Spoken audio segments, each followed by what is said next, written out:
Today we reach the final chapter of the book of Genesis. Chapter 50.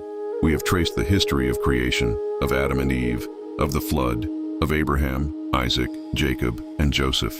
We have seen promises, trials, betrayals, victories, restored families, and the fulfillment of what God promised. This chapter closes the beginning of the history of a people born under an eternal promise. Here we will see Jacob's end on earth, Joseph's definitive forgiveness of his brothers, and the faith that sustains the hope of an entire nation. This chapter concludes Genesis with honor, with mercy, and with a faith that looks toward the future. Joseph fell upon his father Jacob's face and wept bitterly. Embracing him with deep love, he commanded the doctors to embalm his father's body. And the process took 40 days. All Egypt mourned for 70 days for that blessed old man.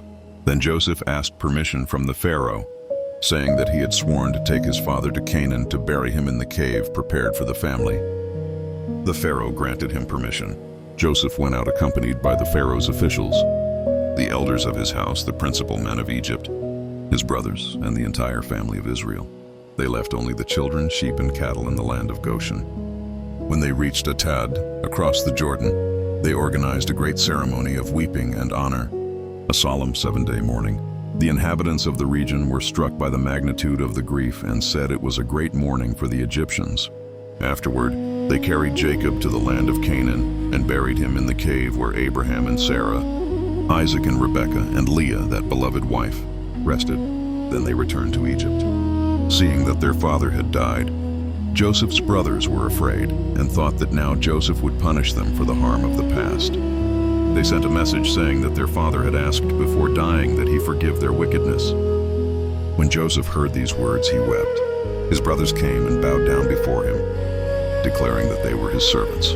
But Joseph responded with love, telling them not to fear, that he was not God to seek vengeance, that they intended to harm him, but God had directed it for good, to sustain the lives of many.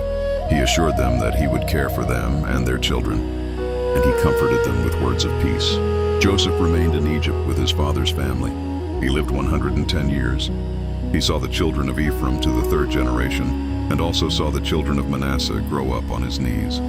Before dying, he told the children of Israel that he was leaving, but that God would not abandon them, that one day he would visit them and bring them out of that land to the land promised to Abraham, Isaac, and Jacob. He asked them that when that happened, they should take his bones with them. Joseph died at 110 years of age. He was embalmed and placed in a coffin in Egypt, waiting in faith for the day his people would be free. And so we end the book of Genesis with a man who forgives, with a people who wait, with a living promise.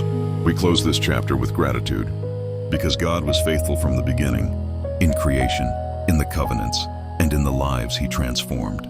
This is the end of Genesis, but it is not the end of the story.